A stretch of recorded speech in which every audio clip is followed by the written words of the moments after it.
اور جس دن ظالم اپنے ہاتھ کاٹ کاٹ کھائے گا اور کہے گا کہ اے کاش میں نے پیغمبر کے ساتھ رستہ اختیار کیا ہوتا، ہائے شامت کاش میں نے فلاں شخص کو دوست نہ بنایا ہوتا، اس نے مجھ کو کتاب نصیحت کے میرے پاس آنے کے بعد بہکا دیا۔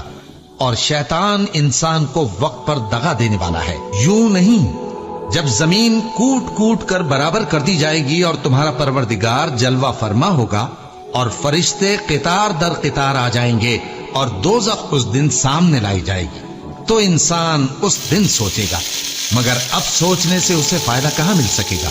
کہے گا کاش میں نے اپنی اس زندگی کے لیے کچھ آگے بھیجا ہوتا، تو اس دن نہ کوئی اللہ کے عذاب کی طرح کا عذاب دے گا اور نہ کوئی اس کے جکڑنے کی طرح جکڑے گا۔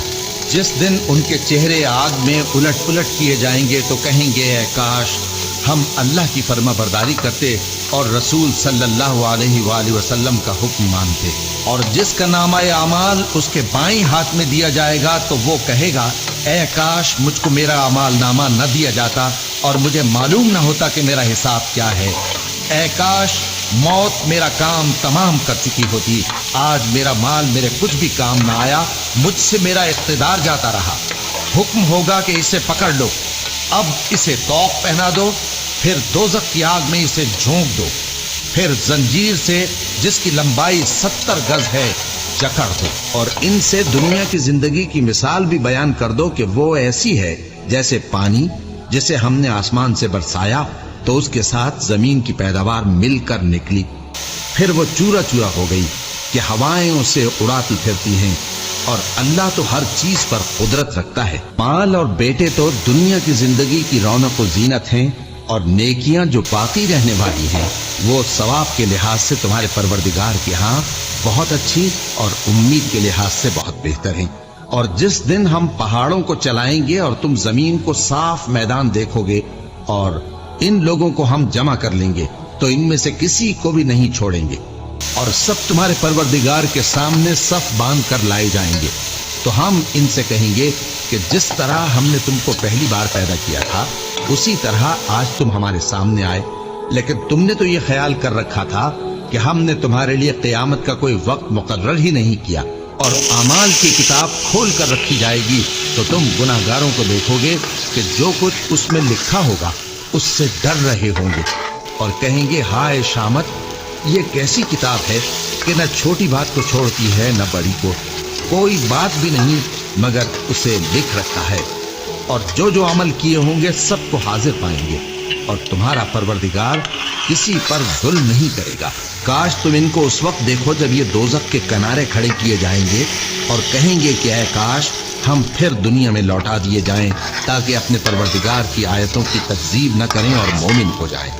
ہاں یہ جو کچھ پہلے چھپایا کرتے تھے آج ان پر ظاہر ہو گیا ہے، اور اگر یہ دنیا میں لوٹائے بھی جائیں تو جن کاموں سے ان کو منع کیا گیا تھا وہی پھر کرنے لگے۔ کچھ شک نہیں کہ یہ جھوٹے ہیں اور کہتے ہیں کہ ہماری جو دنیا کی زندگی ہے بس یہی زندگی ہے اور ہم مرنے کے بعد پھر زندہ نہیں کیے جائیں گے۔ اور کاش تم ان کو اس وقت دیکھو جب یہ اپنے پروردگار کے سامنے کھڑے کیے جائیں گے، وہ فرمائے گا کیا یہ دوبارہ زندہ ہونا برحق نہیں؟ تو کہیں گے کیوں نہیں، ہمارے پروردگار کی قسم بالکل برحق ہے۔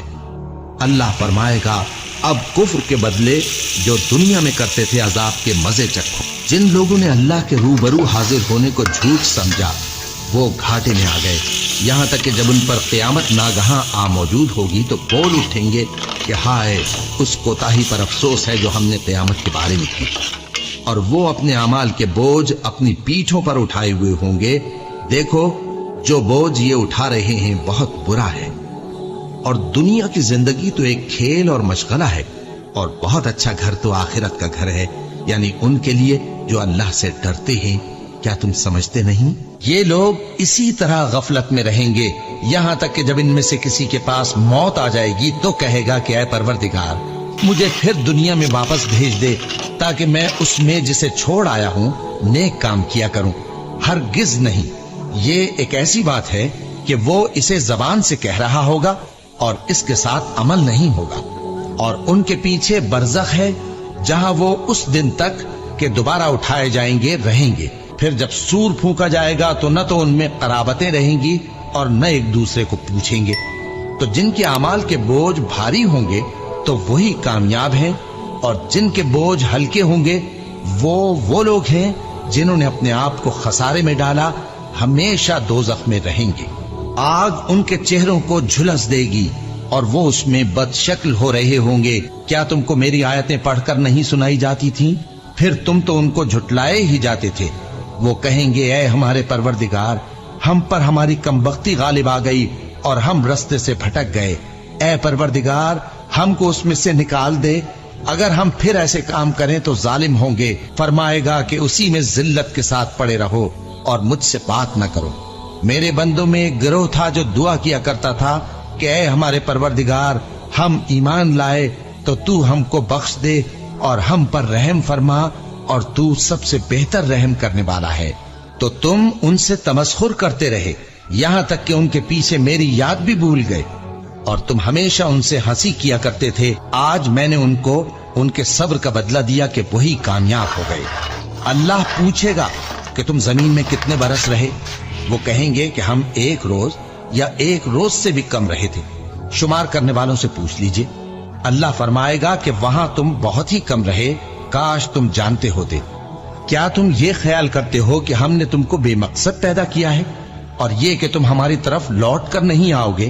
تو اللہ جو سچا بادشاہ ہے، اس کی شان اس سے اونچی ہے، اس کے سوا کوئی معبود نہیں، وہی عرش کریم کا مالک ہے۔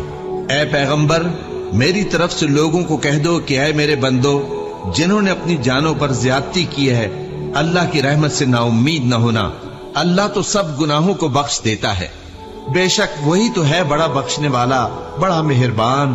اور اس سے پہلے کہ تم پر عذاب آ واقع ہو، اپنے پروردگار کی طرف رجوع کرو اور اس کے فرما بردار ہو جاؤ، ورنہ بعد میں تم کو مدد نہیں ملے گی۔ اور اس سے پہلے کہ تم پر ناگہاں عذاب آ جائے اور تم کو خبر بھی نہ ہو، اس نہایت اچھی کتاب کی جو تمہارے پروردگار کی طرف سے تمہاری